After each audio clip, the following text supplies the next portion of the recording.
Hey guys, welcome back to Gaming for the Grade. As you can tell, we're back to Fortnite today. Just haven't quite got the brain capacity to try something a bit different. Especially because we are talking about the power and conflict poems today. We are, however, playing Blitz. I like a bit of Blitz, so we'll see how we go. So, today's video, we're looking at power in conflict. And how conflict can be used as kind of a tool for people to kind of gain and basically utilize their power over other people. So, the first poem that we're going to look at, and it's probably quite an obvious one, is My Last Duchess, and how kind of the Duke uses his power to both create conflict, but then also to kind of reassert and reclaim, or not reclaim, but to increase his power over other people. Particularly over, obviously, his wife, who we know dies.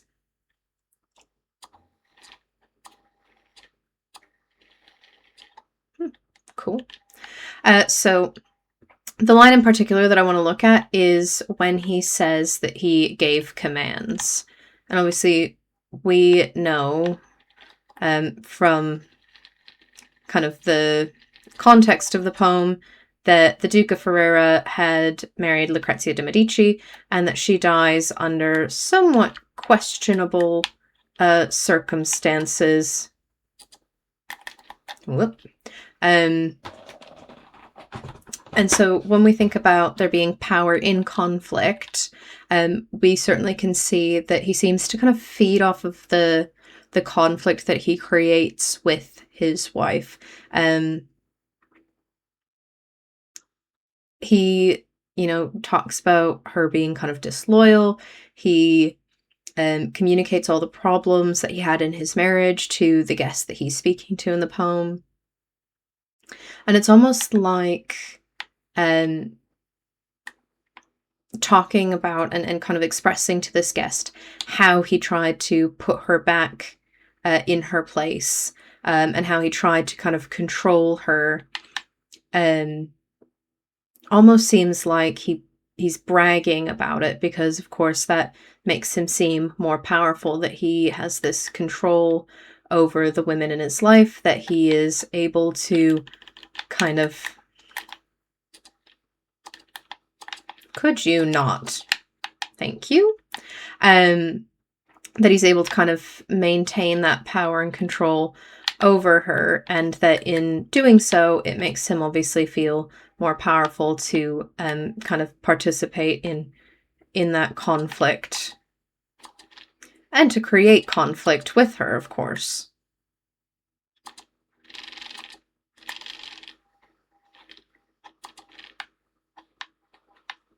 And so there's that idea, but then we can also look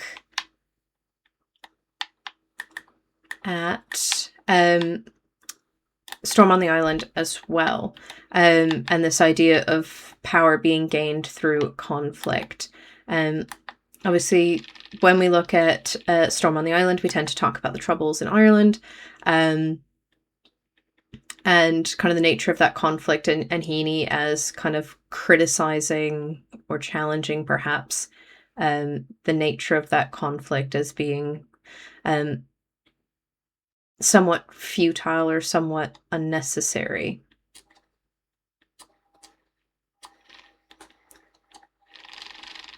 Ooh, I don't know what that gun is, but I don't think I like it.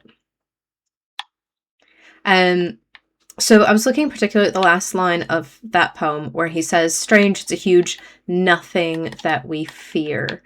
And so I was thinking about how institutions like government and monarchy kind of incite us to violence, and kind of encourage people to you know, engage in conflict, and how really maybe we can look at that as a means of control and oppression as well, because obviously the Troubles being a very political and religious conflict kind of demonstrates the power that those institutions have over people, and that it's a divisive tool that obviously therefore gives those institutions more control. Whatever, we're going through like a poem per match because I'm just rubbish. That's fine. I guess that's the nature of Blitz Royale, isn't it? Poem number 3, however, we're looking at London, and obviously this should be obvious. Power and control. I mean, similar ideas to Storm on the Island, that control and oppression and the demonstration of power through institutions, really clear, easy comparisons there. But I was thinking in particular about the mind-forged manacles in London and how kind of conflict is used as a means of obviously making people think that they need these institutions in their lives, and that people afford institutions those powers to influence and control them. But obviously those institutions don't always have people's best interests at heart, particularly the interests of the common man.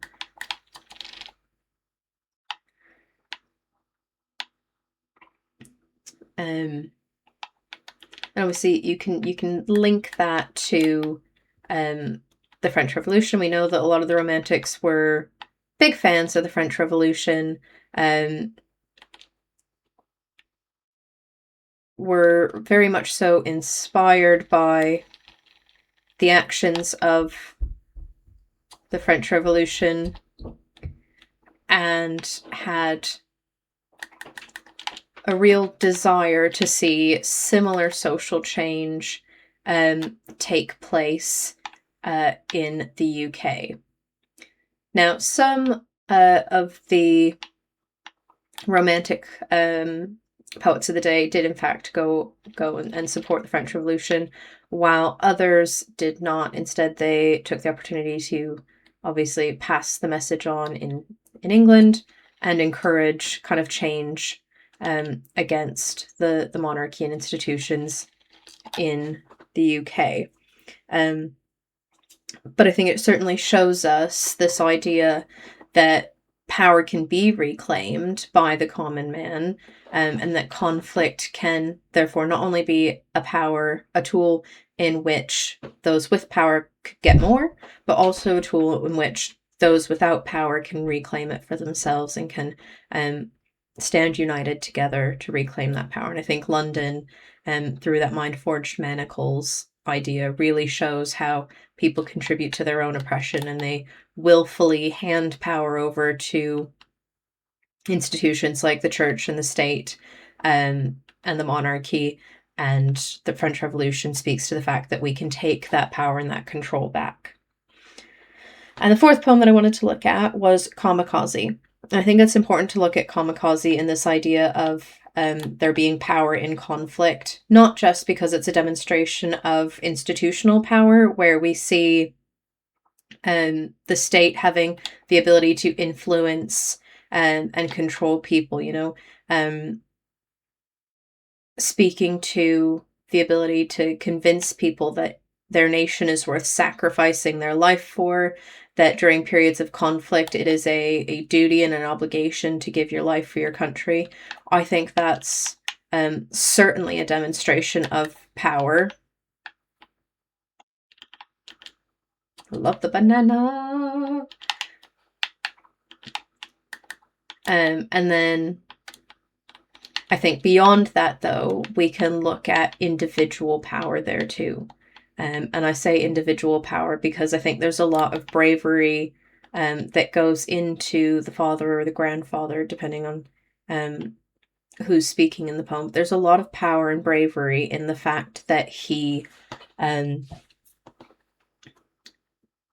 breaks kind of the cultural norm and expectations, and disregards those expectations in order to this is bad news bears, in order to do what he thinks is right and what is best for him and his family. So I think that's quite an interesting idea to look at as well.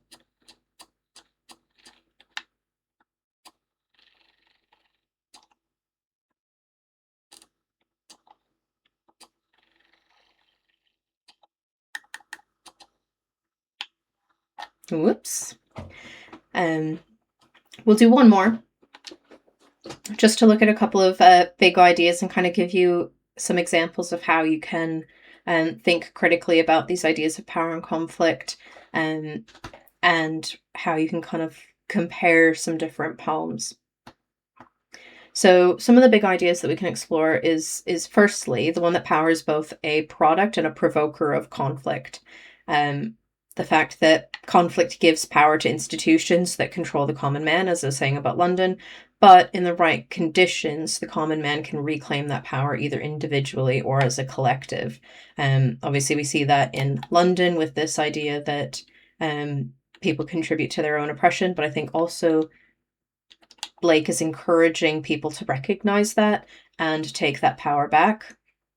Obviously, as I said, the Romantics admired the actions of the French Revolution.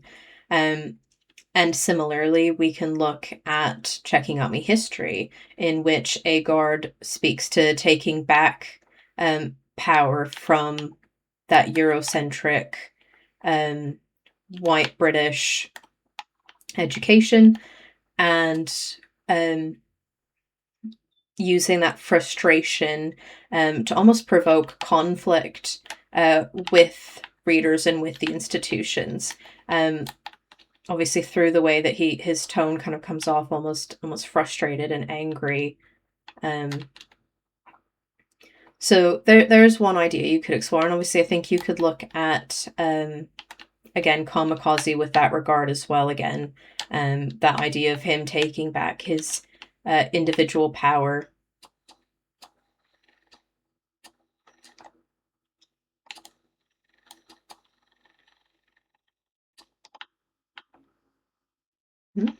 Oh my goodness, it's coming from everywhere.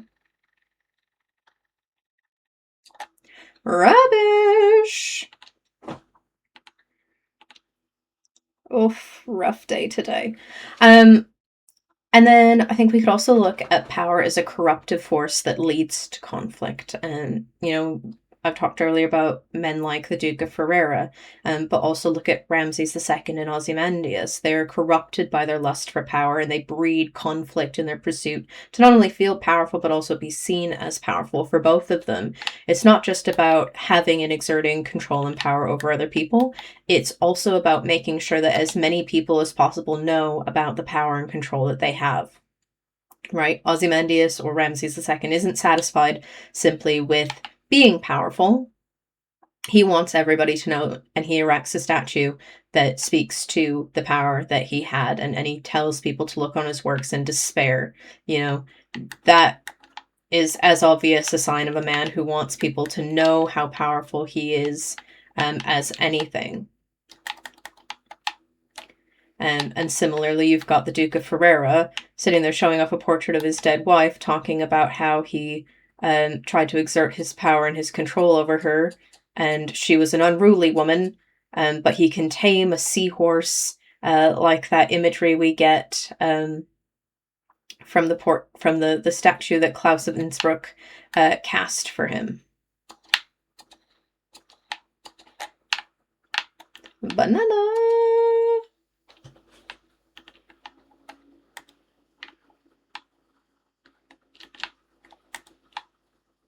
Not a lot of good weapons today.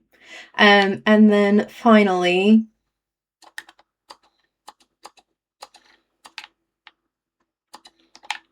the last idea that we're going to look at is that conflict is a tool used by people in power to oppress other groups. And we see that in Charge of the Light Brigade, where Tennyson uses his position as poet laureate to kind of promote the propaganda of war and encourage people to kind of see war as something that is heroic and worthy of honor and dignity, and that battle is this glorified thing.